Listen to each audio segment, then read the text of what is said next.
You are listening to GeekFest Rants on the IC Robots Radio Network. You have located GeekFest Rants, the entertainment podcast for genre geeks like you. Shall we play a game? Covering the world of vintage and current film and television since 2010. Game over, man! Game over! Featuring in-depth conversations on sci-fi, horror, fantasy, comics, toys, and conventions. So say we all! So say we all! And now sit back, relax, and enjoy today's show.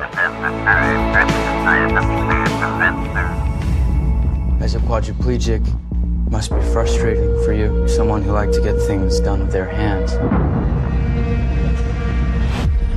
Here's the thing. 4 guys murdered my wife. If I could find those men, I'd do it. What if I told you I could offer you something that would enable you to walk again? I call it STEM, a computer chip that has the potential to change everything. It's a new, better brain.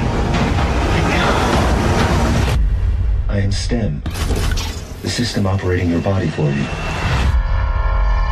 Can anybody else hear you? No, only you. May I point something out? In the drone surveillance footage, Sir Brantner, Marine Corps, address 414 Citrus, Newground. You'll need a plan. I got this. This doesn't seem like a well-thought-out plan. I need your permission to operate independently. Permission granted! Thank you.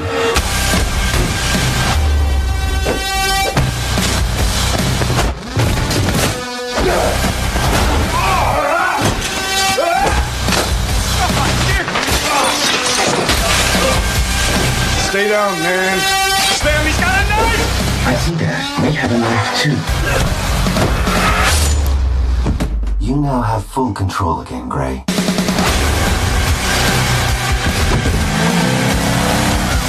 If you are involved in this somehow, then you need to let me know. Well, I was in the area, Detective. There's a gun implanted inside his hand. Then what do you think I should do? Move, Gray. You are persistent. I cannot allow us to be killed. We are going to finish the job we started. You didn't know that I'm a ninja. While I am state-of-the-art, I am not a ninja.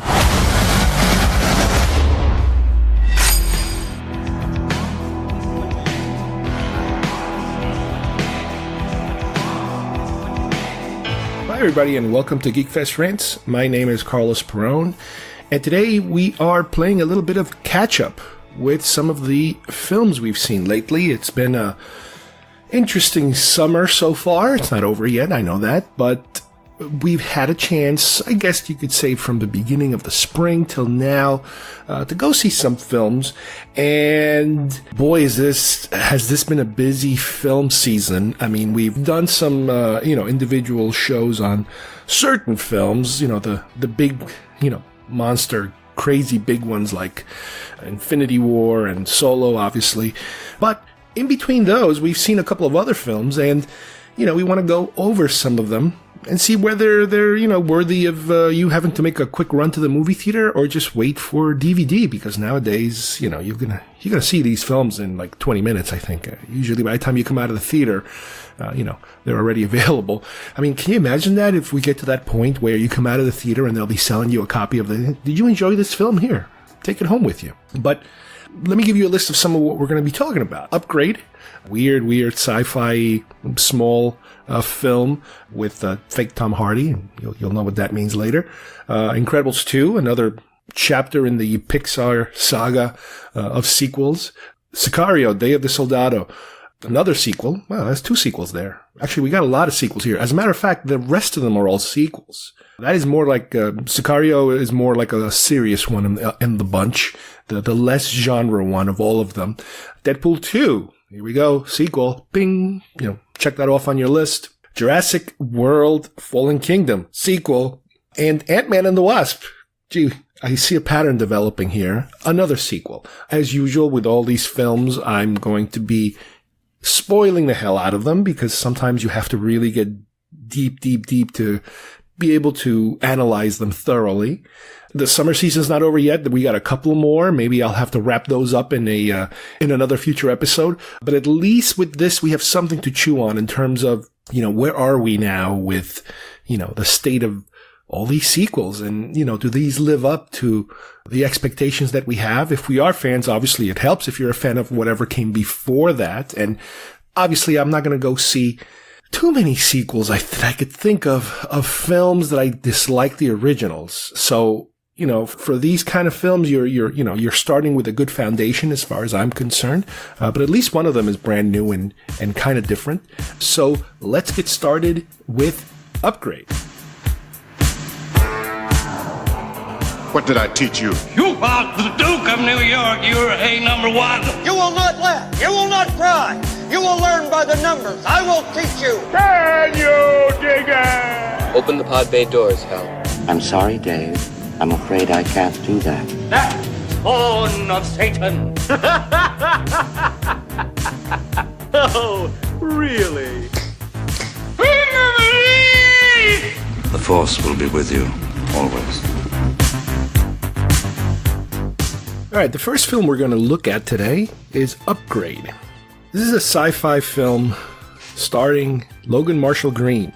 If you feel like you've heard that name before from me, you have. The previous film we reviewed with him was The Invitation, and he's probably better known from Prometheus. And he is, to me, he's fake Tom Hardy. He is an actor that kind of looks like Tom Hardy. And I always say I can't wait to see those two in the same movie together. They could play brothers.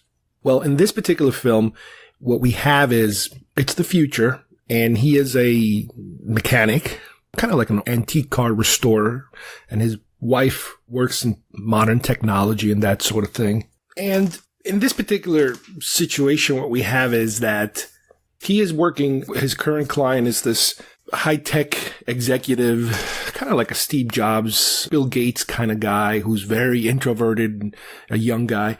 And at one point he finally delivers, the car to this guy. And I think it's on his way home that, with his wife, car breaks down and they have to stop somewhere and they are approached by a couple of, weird looking guys that end up killing her, his wife, and injuring him severely. As a result of that, he goes, therapy, and he finds out he can't walk anymore, and he's super, super depressed and disabled and living alone. His mother is trying to take care of him, and he is contacted by the guy, his previous client, to let him know that one of the things he was working on is the special computer chip that could possibly make his legs work again so he can kind of get back to his normal life, obviously without his wife. So after a while, he kind of reconsiders it and he has it done. He has this procedure done and he starts to develop certain abilities in terms of not only can he start walking, little by little, but he starts to be able to kind of interact with that computer chip, where that computer chip becomes basically a voice in his head. And for the movie viewer, the voice in his head is basically another voice we hear that he has conversations with.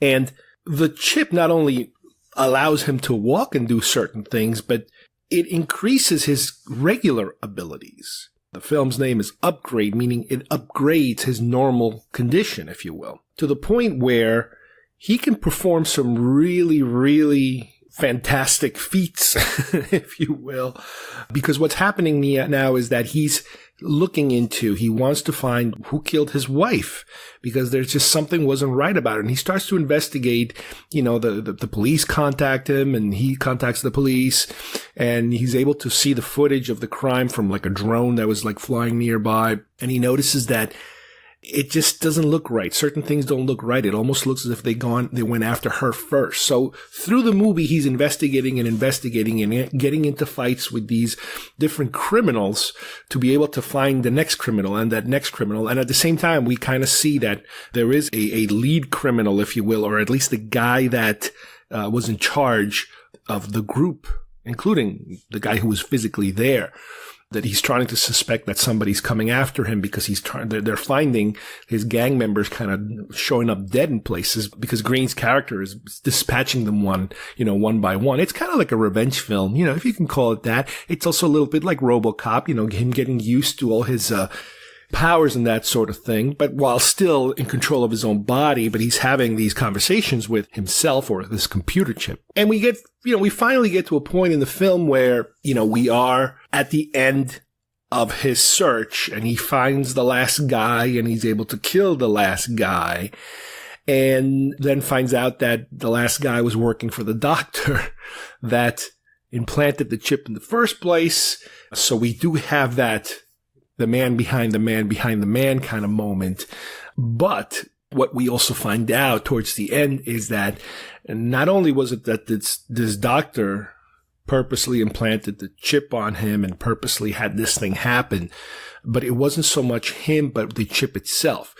The hook of the movie is that the chip is basically an artificial intelligence, more or less, that is now wanting to do its own thing and was forcing the doctor, to come up with this plan so that it could be able to be implanted into somebody. In other words, it was the chip's plan all along. And that's kind of how the movie ends, where he kills everybody. He even kills the cop that was trying to solve this case. And he kind of is now out there, with the chip controlling him, more or less. So it's an interesting film. It's a small film. It's an independent little film. I would say somewhat successful, not a blockbuster, obviously, but, this is the type of thing where you would see a sequel, I'm pretty sure. This type of movie will find its way to Netflix super fast, I imagine, because it's a low-budget film. And it's very economical, if you will, with, the fact that this is taking place in the future, but not everything looks futuristic. Certain things do, like certain cars, certain technology, his home, the technology in his home.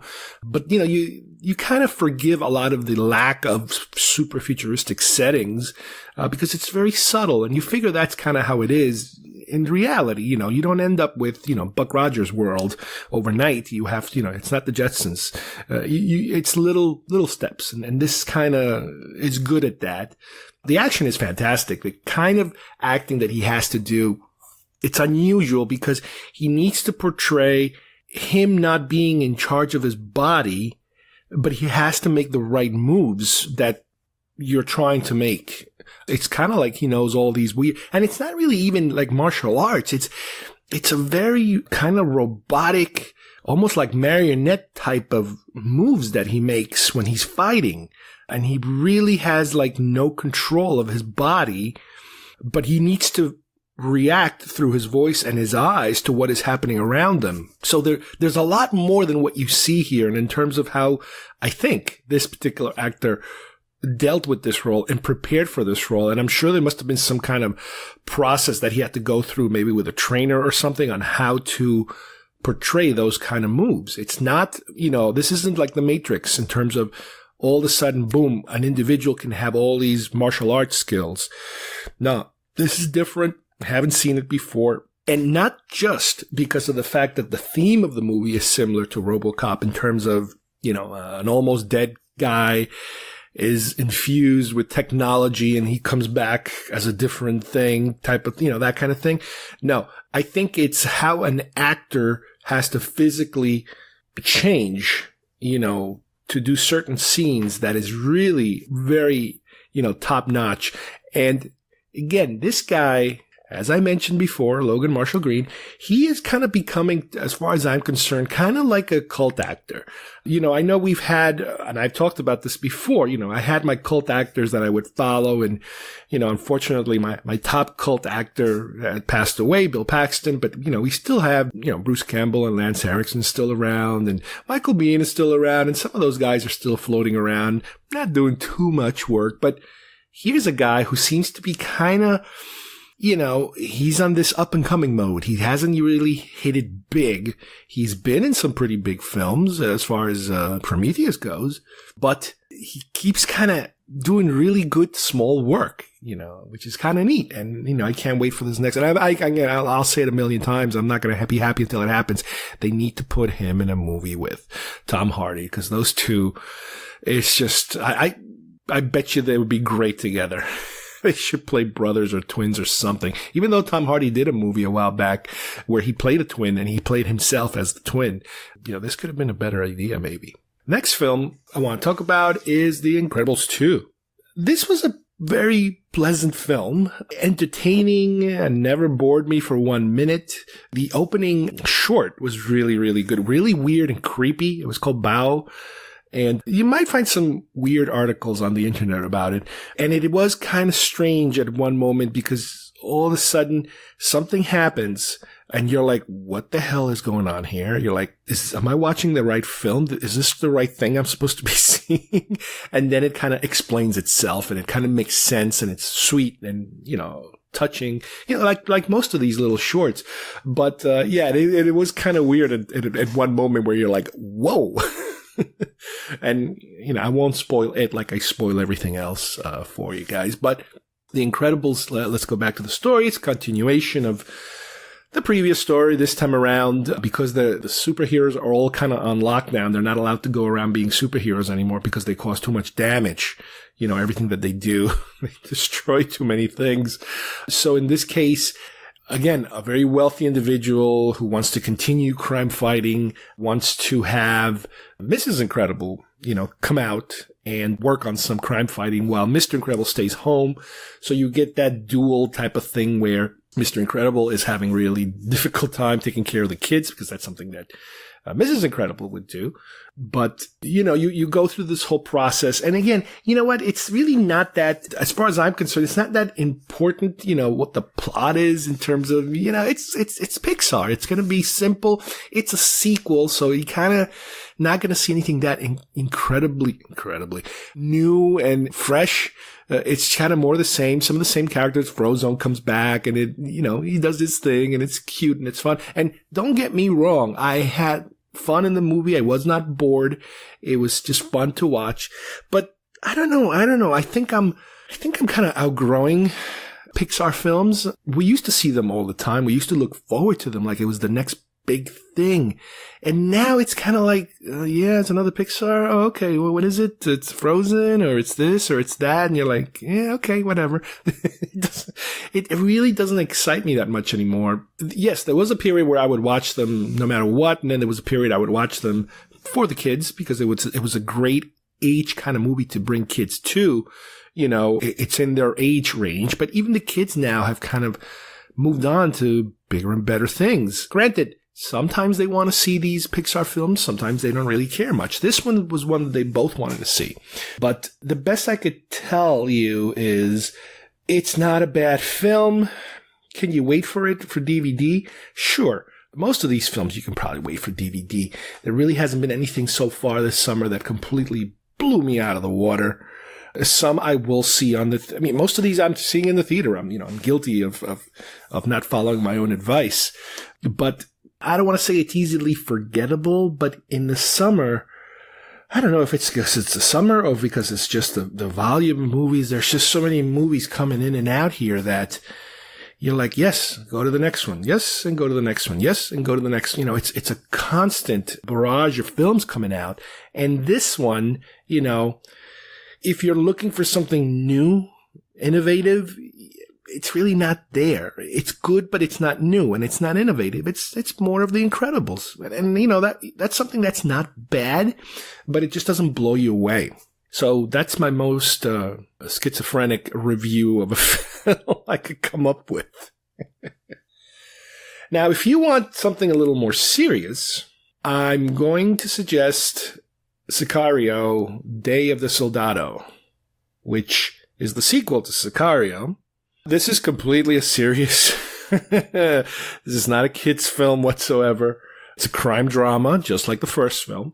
Now, in the first film, again, if you remember the story, and it also, with the first one, you had not only Benicio del Toro as the assassin, you had James Brolin as the government CIA agent, and you had Emily Blunt as the police official that is brought in. And again, if you remember the original one, the hook on the original one was that the only reason she's brought in is so that the CIA can do stuff within the borders of our own country and can do it legally. she's there as an observer, even though she's led to believe that she's there to help them solve these particular crimes.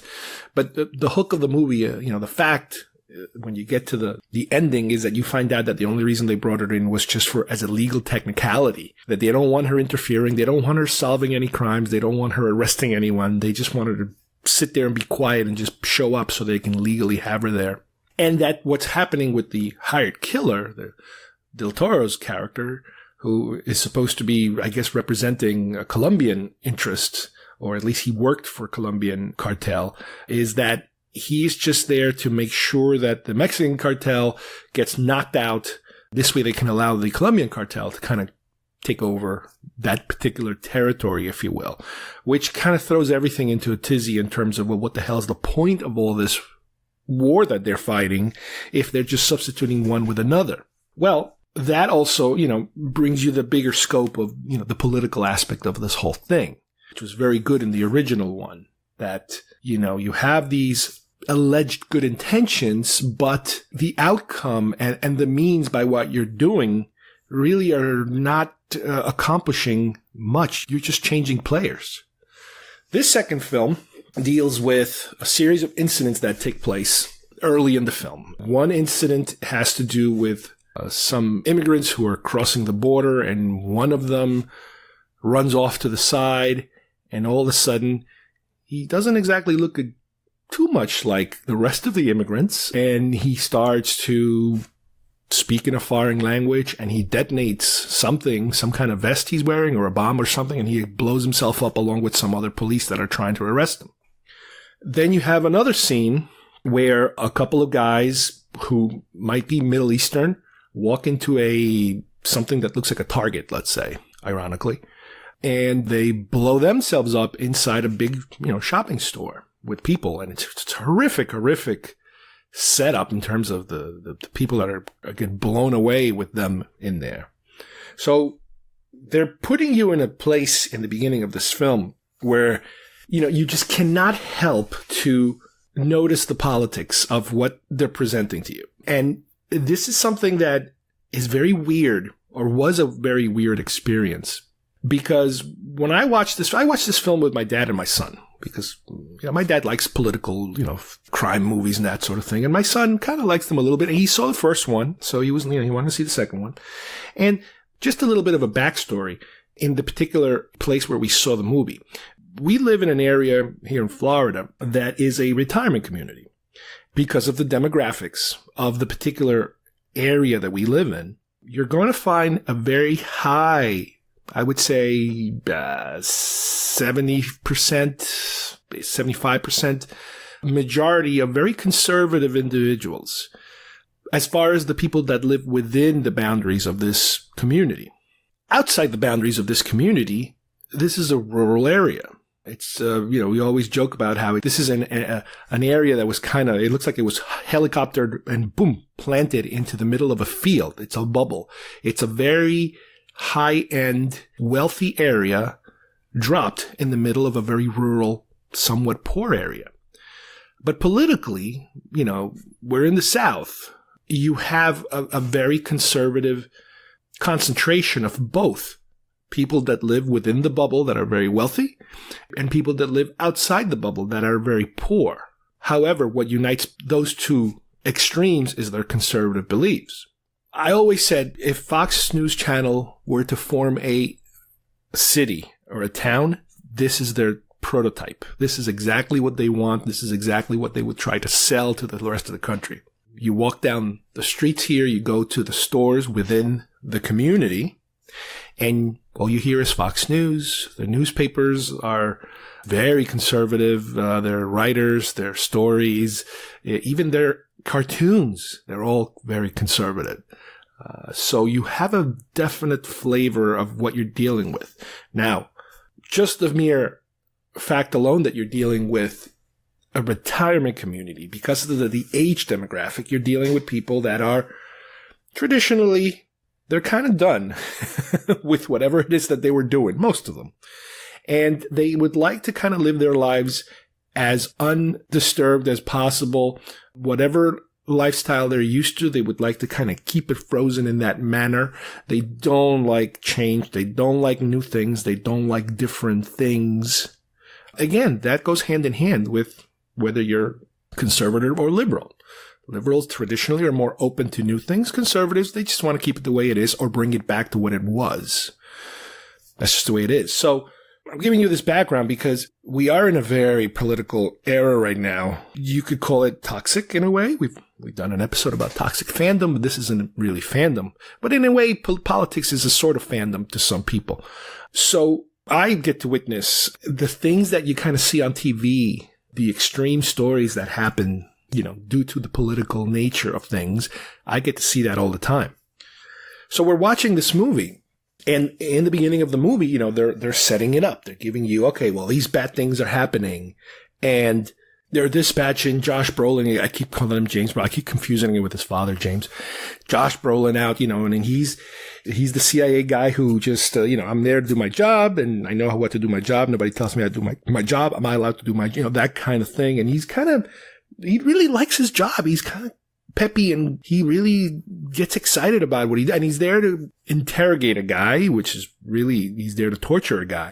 And he brings in Benicio del Toro. And basically what's happening here is he's being presented with the opportunity that because of these events, we are now going to treat the drug cartels as if they were terrorist organizations because of these two events that happened early in the movie. So that kind of triggers the mission of the film, and that is to kidnap the daughter of a drug cartel and to hide her somewhere so that the cartels think that another cartel took her. And that will hopefully get them to start fighting each other while we kind of quietly stay off to the sides. Now, we also have to remember that the thing that makes, Benicio del Toro's character, his backstory is that his family was killed by another cartel, and that's the revenge that he gets at the end of the first film. He's able to kill the guy that ordered his family's execution. So in this film, what was weird was that in the whole setup of the film is very one-sided in terms of we have to protect ourselves from these people that are coming over. Now, these people are being kind of lumped together in terms of the immigrants that are coming over the border are lumped in the same group as a terrorist that is trying to sneak over the border, or terrorists that not necessarily are sneaking over the border, that are showing up in other places. They're kind of lumping them all together. And as we were watching these scenes of, the interactions with people, I kept hearing people chuckling around me. Different, not just one person, but different people. And it was kind of like, they're painting this picture in the film in the beginning of, oh my God, we got to do something about these, let's say Mexicans, for example, that are coming over. And you get that chuckle happening over here, a little chuckle happening over there. These are very serious scenes we're watching and people are chuckling. It's kind of weird. Then later in the movie, as the movie progresses and Del Toro's character, he's being given the order to kill everybody. The mission is kind of going not exactly where they want it to go, and they need to get rid of everybody in that area that, that his team is with, meaning the girl. So they do end up killing a whole bunch of people, and the girl is the last one. And he doesn't want to kill her for some reason. He just doesn't want to kill her. Now, she's not exactly an angel. She knows she's the daughter of a drug guy. And we were giving her backstory a little bit about how she kind of takes advantage of that. But for whatever reason, he just cannot do it. She's a girl. She's a minor. And that kind of puts him at odds with everybody else.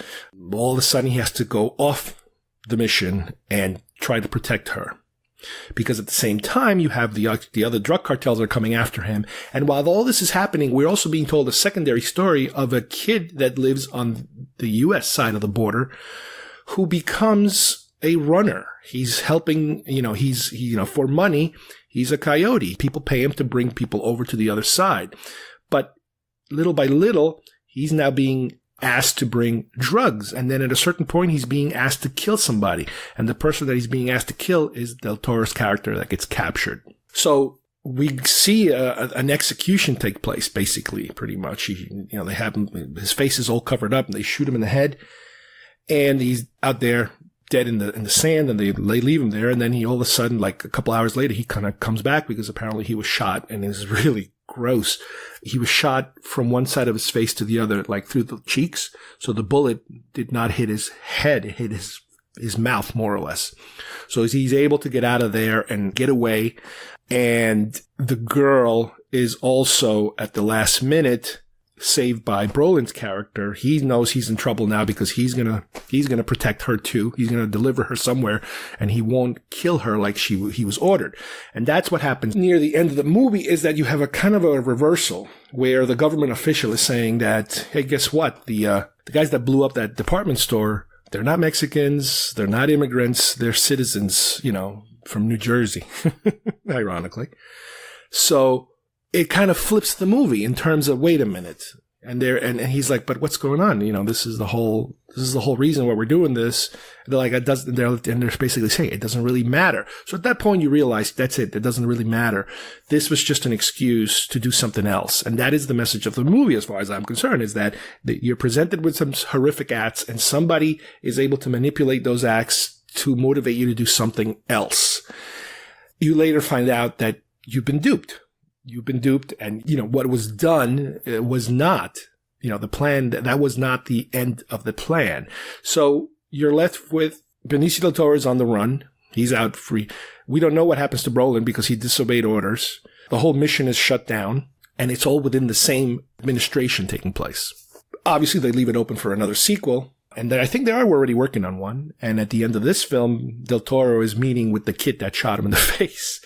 It almost looks like he's going to take him on under his wing as an assassin. Again, very, very heavy, not a very family-friendly film. But I do remember after watching the movie, I hadn't mentioned a thing. I didn't mention anything. My son comes up to me and goes like, did you notice that people were laughing in the beginning of the film? I'm like, yeah, that was kind of, he's like, that felt so strange to have adults, not stupid kids, but grown-ups chuckling and laughing during a very seriously scary kind of material. But obviously when the story gets flipped, where you find out that the beginning is just a diversion, it's just an excuse to do something different, which is the hook of this particular chapter of the story that we're being told, there's no chuckling there. They kind of kept quiet. All those individuals, all of a sudden, they're like, So, yeah, that was a very unusual reaction. Maybe not as unusual. Again, based on where I live, nah, I guess not. I mean, you kind of do, all of a sudden, again, like I mentioned before, in the last couple of years, people that would normally keep quiet about certain things are very, very vocal about things, and they feel that the type of things that they would say behind closed doors when no one's watching, they can now go and say it publicly for everyone to hear. I like this movie. I don't think it's as good as the first. The first was, it just felt creepier, and it had a different feel to it. It was by the director of Blade Runner 2049, the first one. This one was a different director. But it's a good continuation to that story, and I really can't wait for a third one, because I could have sworn I heard something about them bringing Emily Blunt back. So that would be an interesting one to see how they go in that direction. And Benicio del Toro, he's just amazing in this particular character. In The Last Jedi, his character was such a waste of time, and it was just a bad impression of something. This one is dead on. He has to play those serious roles. I would say this is probably one of his best. The Usual Suspects, if you want to throw some humor into his performance, perfect. He's just awesome in The Usual Suspects. But this one is one that I definitely would recommend anyone watching, if you like serious kind of films. Up next, we had a chance to see Deadpool 2. This is one that, we very much enjoyed the first one, and we were anticipating basically more of the same. This is essentially a comedy. I mean, it's a different flavor of superhero films. It is not, obviously, part of the Marvel slate. It is a Marvel character, but it's one of these cases where, a different studio is in charge of producing these films. I believe it's Fox, because it's also the same studio that has X-Men. And that's how the connection, you got your connection from, he's kind of part of that family, if you will. And you really can't explain much of the film in terms of, it's just more of the same. This time around, it's not an origin story. Obviously, we did that on the first one. This time, there's a mission.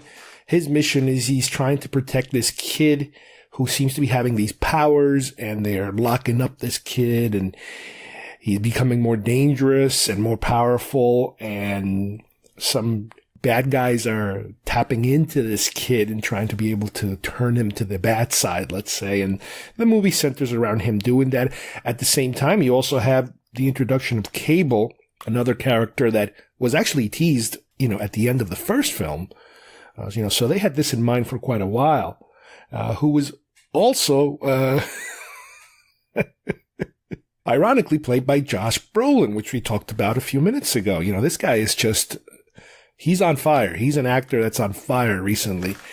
He's on everything. He's Thanos, he's Cable, and now he's also in returning for the Sicario film that we talked a few minutes ago. And Cable seems to be a time-traveling vigilante, if you will, or soldier, something like that is trying to correct what this kid will potentially be in the future, resulting in the death of a lot of people, including his family and blah, blah, blah. So he's kind of trying to, at first, kill this kid because he wants to stop him from becoming what he will most likely become.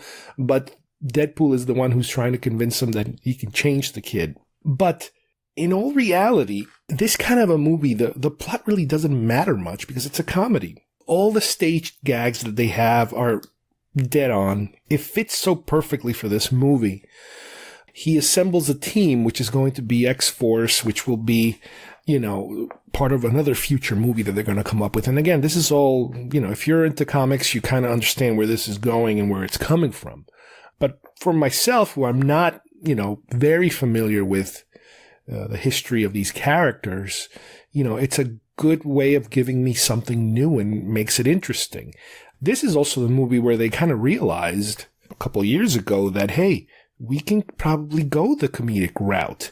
And at the time, I remember when Deadpool came out and it was such a huge hit, there was buzz going around Hollywood, all the studios, especially any studio that had any form of superhero kind of property under their belt, that maybe we should go the comedic route. And I think that was around the time of Suicide Squad, where they were kind of like, I don't know if they did it for real or it was coincidence, or maybe I'm just imagining it, but maybe it was just a rumor that, hey, maybe we can kind of reshoot some of this and add a little more comedy to it, because look what Deadpool did.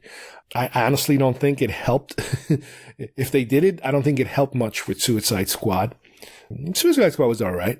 But I'll tell you where it really, really, really did well was with Thor Ragnarok.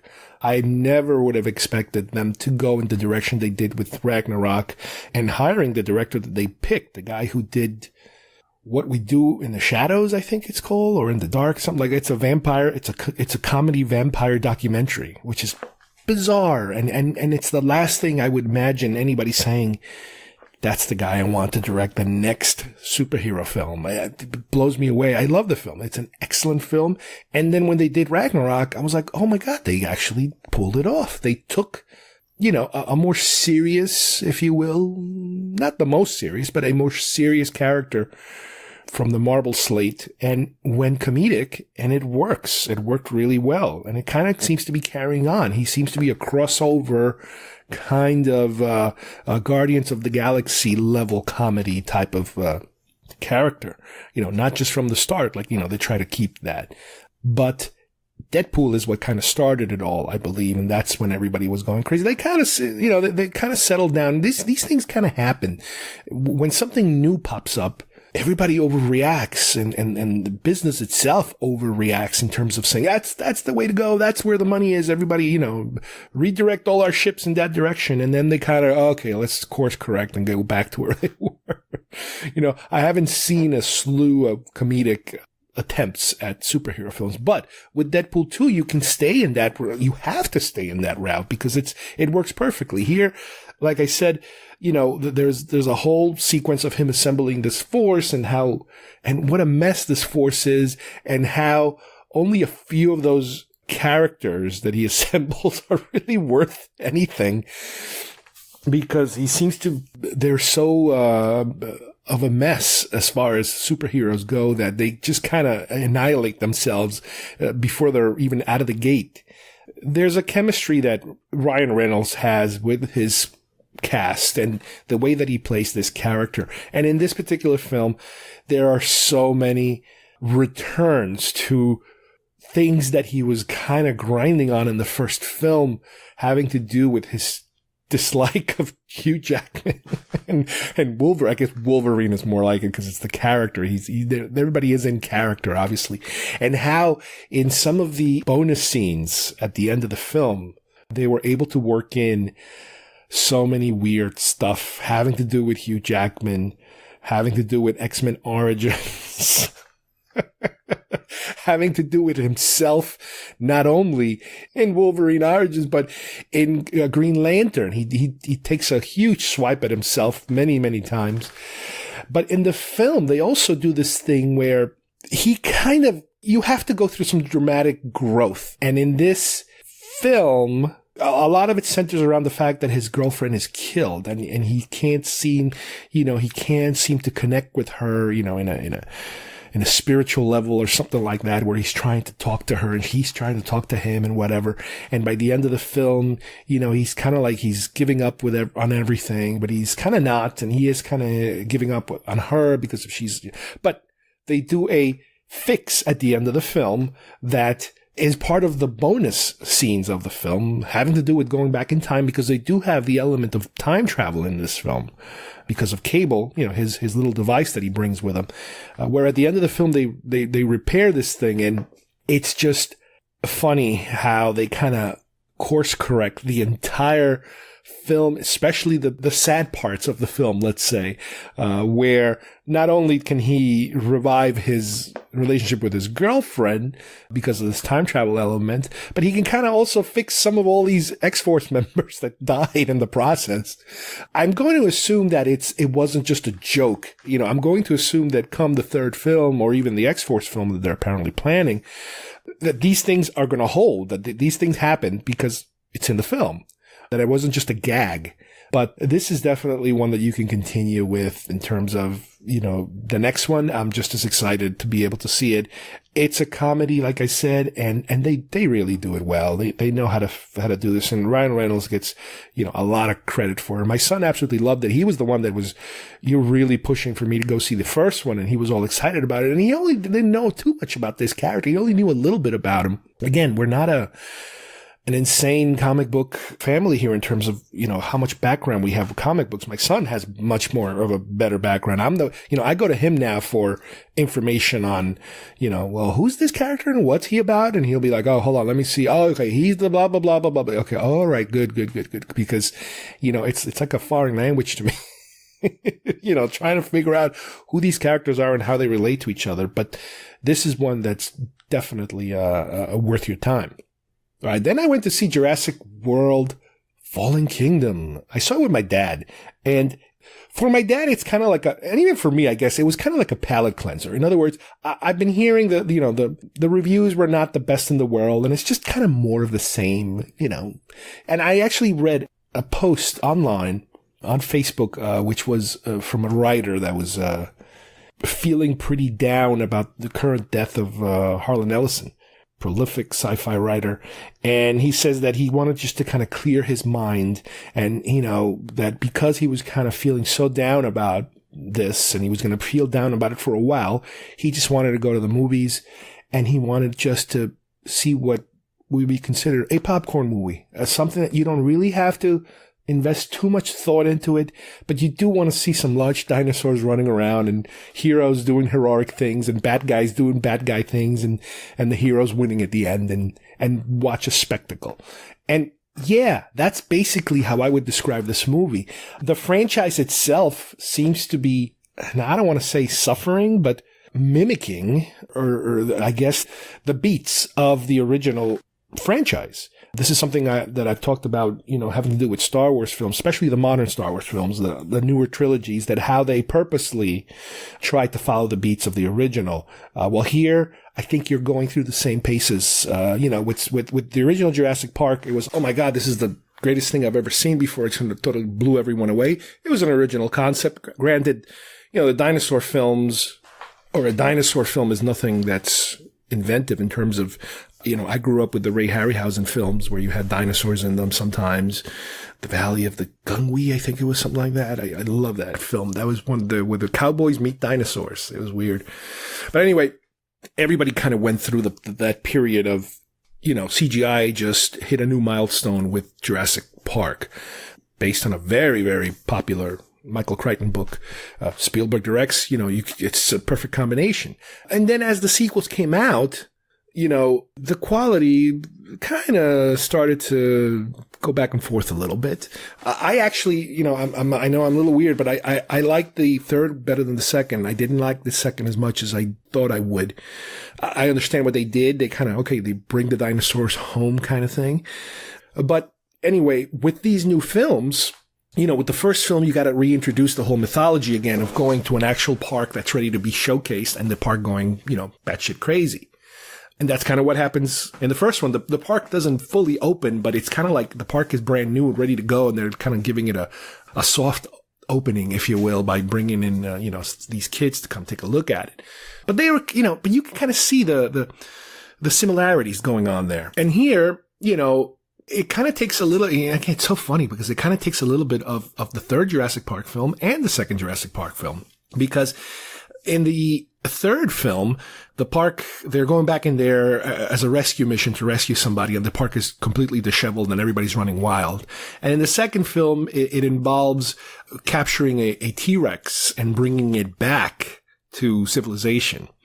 So in this film, they kind of do a combination of both those things. They're going to the park not to specifically rescue an individual person, but to kind of rescue some of the dinosaurs because the island is about to be destroyed by a volcano. So their mission is allegedly they're going to rescue some dinosaurs and to bring them to like another sanctuary that they can be run free, the usual thing. And there's a new guy and there's a new old guy. James Cromwell now plays the like the brother or the partner of the other guy that used to be the guy who ran the whole thing. But the younger representative, the very friendly looking guy who then turns out to be the bad guy of the film, you could see it coming a mile away.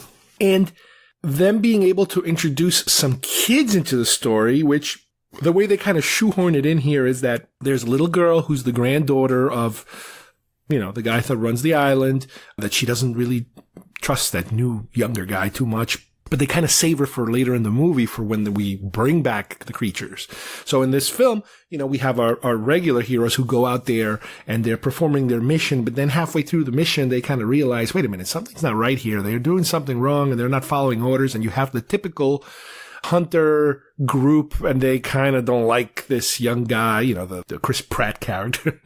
And they don't get along and then they betray him and leave him in the island as the island is exploding and the animals are running and they got enough animals and they get out of the island and he's able to escape at the last second, with Bryce Dallas Howard, obviously, you got to have and they also have two younger assistants. They're not necessarily little kids, but they're kind of, maybe in their late teens, early 20s. So they kind of give you a little bit of that. But it's kind of like in the formula, you got to throw a very younger kid in there because that's, I guess you make that connection, with the younger market and that sort of thing.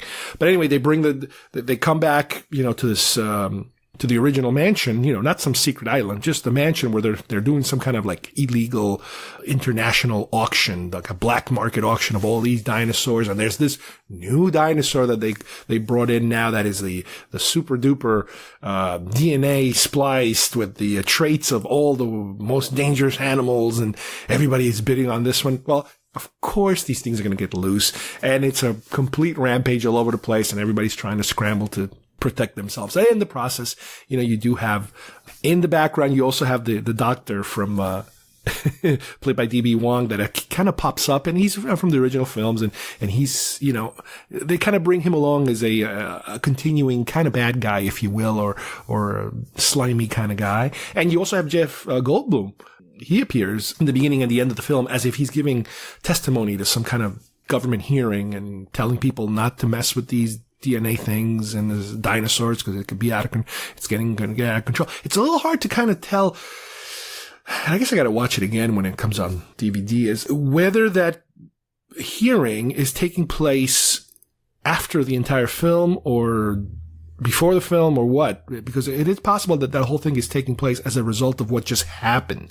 But the film basically ends with you now have these dinosaurs in the wild. Not only in the wild, but they're no longer confined to an island. They're out there somewhere now.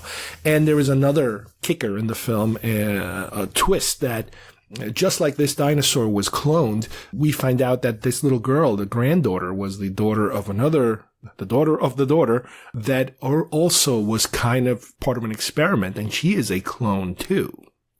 So I don't know exactly where they're going with this for future films. I remember when the first film was being put together, they had leaked some kind of art having to do with how originally the script had to do with dinosaur-human hybrids. And they had drawings, conceptual drawings of that. And that was supposed to be the main thing, it wasn't so much that it was just plain old dinosaurs, but some kind of human dinosaur hybrid.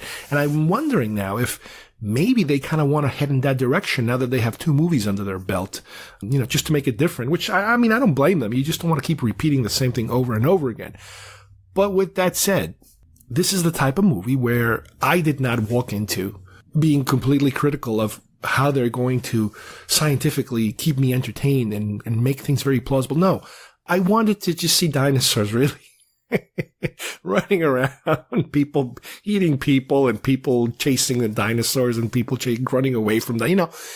It's exactly like that writer said on that post is, I just want to relax and watch a fun movie. I don't want to have to think about it too much. This is like the opposite of Sicario. Sicario is a super serious film that makes you think, and it is not sci-fi kind of intellectually, challenging. It's not like Annihilation.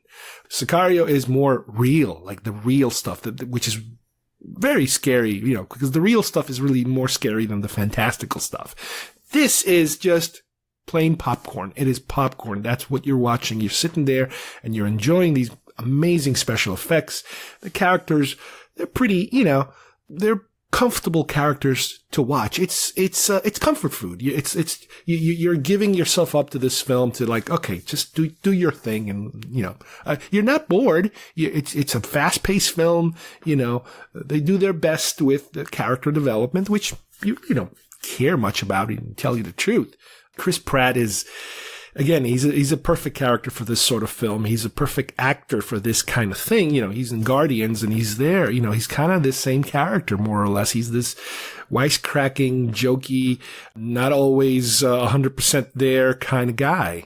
But I'm going to say that as far as I'm concerned, this was a good sequel. It gave you basically more of the same, if you like, what came first. There are sequels that completely blow you away that you would consider to be so much better than the first films.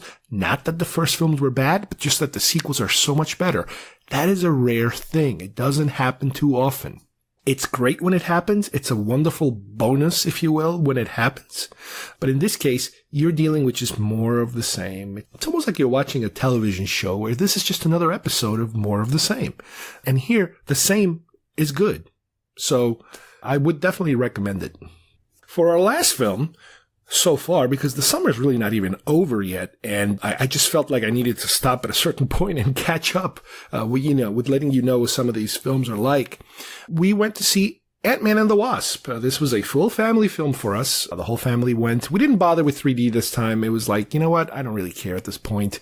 If I can see it in 3D, great. If not, no big deal. And what's happening in my local theaters, I don't know if I mentioned it, is that 3D is kind of going downhill. I don't know if it's happening in the entire country, but it's definitely happening here. Where we used to have a movie theater that would screen, let's say one screen had 3D show and the other screen would have a regular 2D show.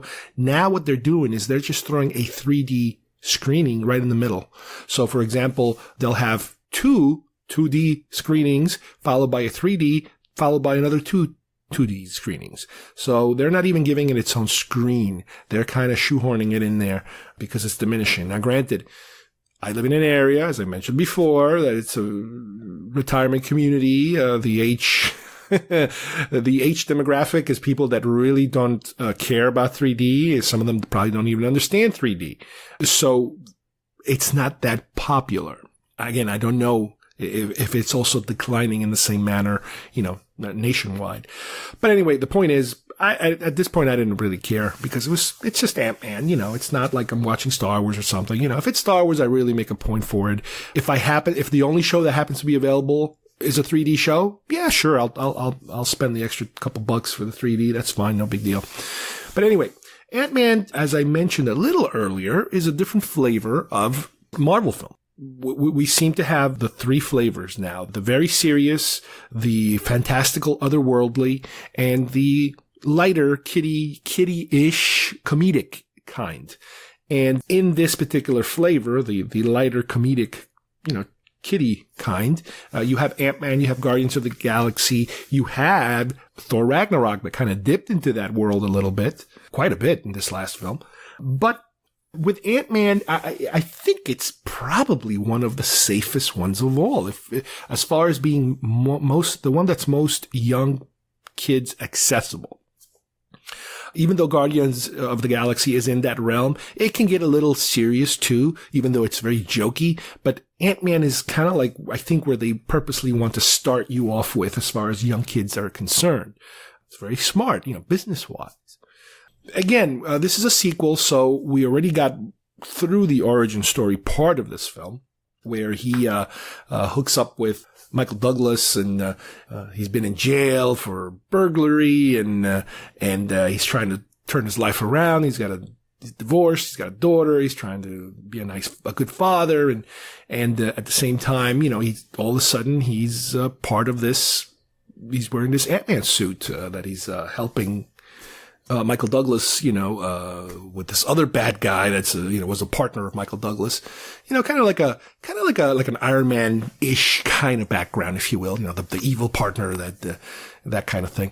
But anyway, in this film, it's a continuation that we kind of got a little bit of a feel of where it was going the next time, because they introduced a secondary character, a daughter of Michael Douglas, played by Evangeline Lilly, who is the Wasp. Again, this is all Marvel history, comic book history. So, for me, it's all new. Everything's new to me. Everything is brand new. I don't know where it comes from. I don't know the history.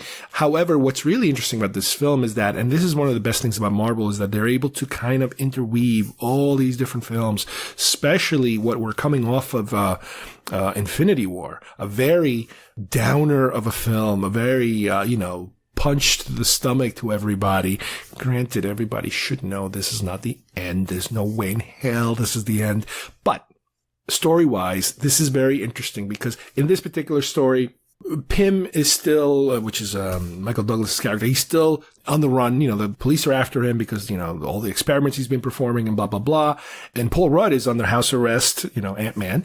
And, he has to figure out a way of sneaking out to help him, because he's trying to see if he can get his wife back. His wife, we learned in the original film that she was lost. They were chasing like a missile or something. And in the process, in order for her to be able to get inside the missile, she had to get so small that she had to enter the quantum realm, and which is something that's going to play, I believe, an important role in the Infinity War sequel. This is an area where I believe is going to turn into some kind of an untouchable area where Thanos' effects of his, get rid of half the population of everything, he is untouched in that area.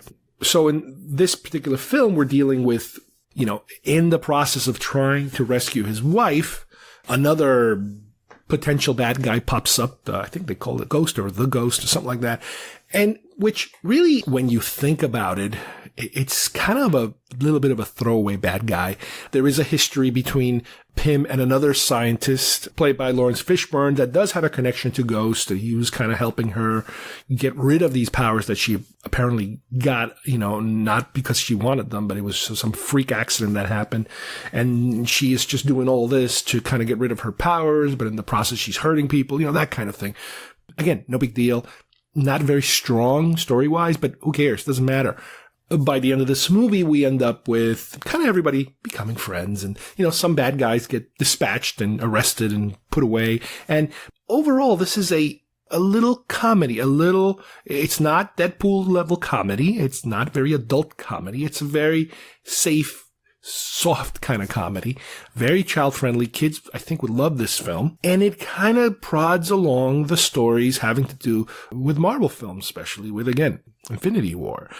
By the end of this film, you are given enough hints, especially with the after-credit scenes, to give you an idea of where we're going with Infinity War. By the end of this film, Ant-Man is still alive, but he's in the quantum realm, and everybody else seems to have disappeared. The other main characters, because of the Thanos thing.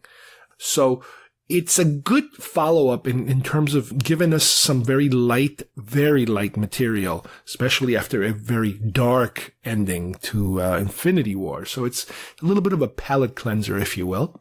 Again, it depends on your preference of Marvel films. I mean, I happen to be somebody who enjoys all the 3 different types of Marvel films that were being thrown at, the official ones. I'm not talking about Deadpool. I know it's Marvel, but it's different Marvel. But the Kevin Feige level of Marvel I'm talking about, that kind of Marvel, this fits very well. It's a good continuation to the original Ant-Man. I'm going to say, just like I said with Deadpool, it's kind of more of the same. It doesn't really blow you away. And that's something that really hasn't happened too often. It only happened once, as far as I'm concerned, with a official Marvel film, where the second one just completely blew you away from what the first one was. Iron Man 1, Iron Man 2, Iron Man 3, no. The films kind of decline as far as I'm concerned, as far as quality goes. More of the same, little less of the same, that kind of feel. Thor 1, Thor 2 is, okay, whatever. Thor 3 was a different animal completely, but between 1 and 2, not much of an improvement.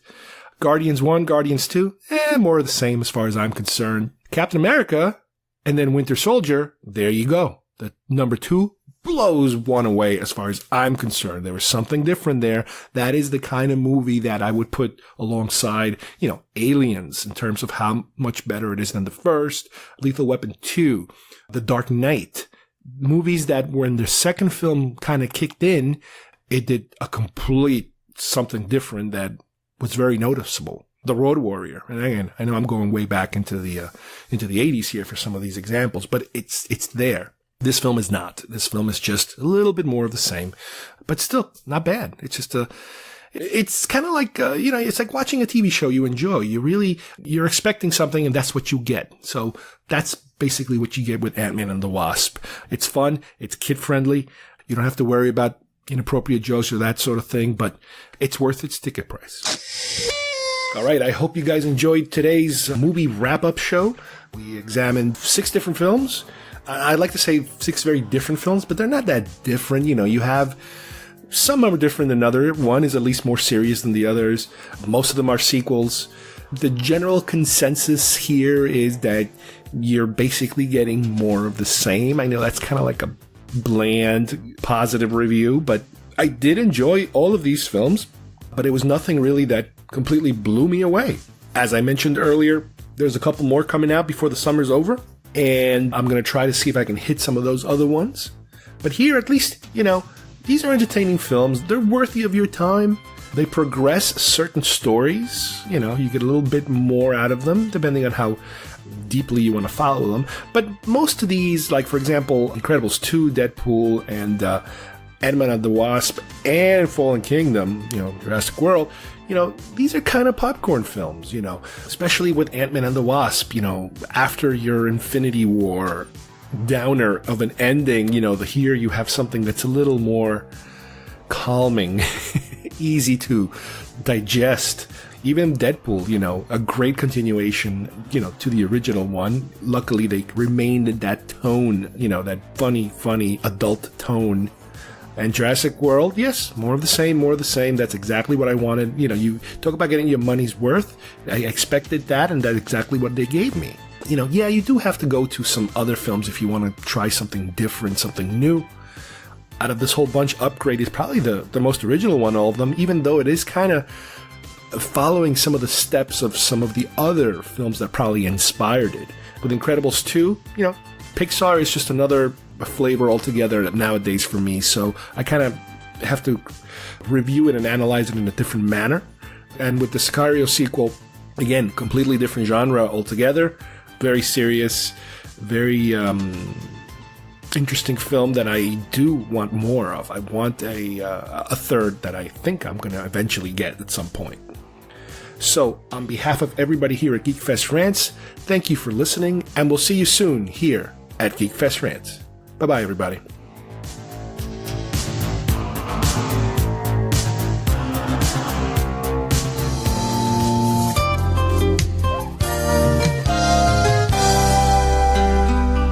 Hello there. Welcome back.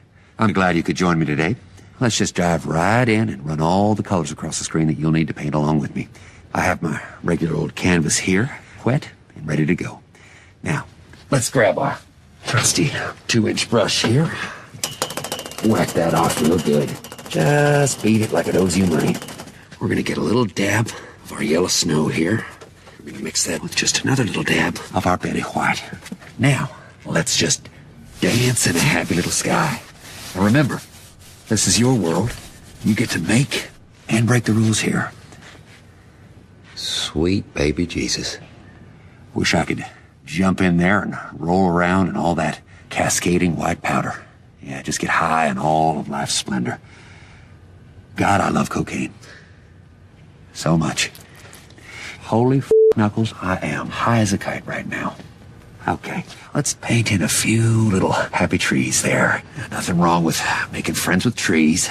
Now, what you don't want to do is eat these paints. Trust me on this one. All right, I'm going to whack off again. That's right. That feels good.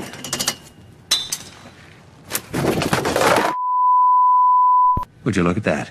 It seems like we have ourselves a finished painting. So from our family to yours, keep your pants dry, your dreams wet, and remember, hugs, not drugs.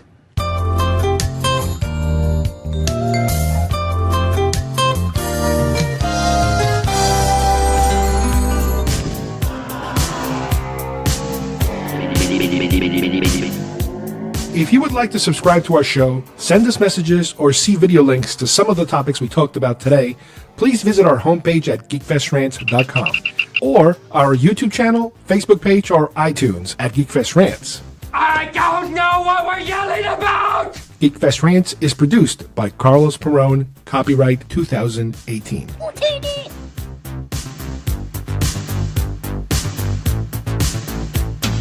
This broadcast is part of the IC Robots Radio Network. Visit icrobots.com for this and many other nerd/nostalgia related podcasts. You won't be sorry for long.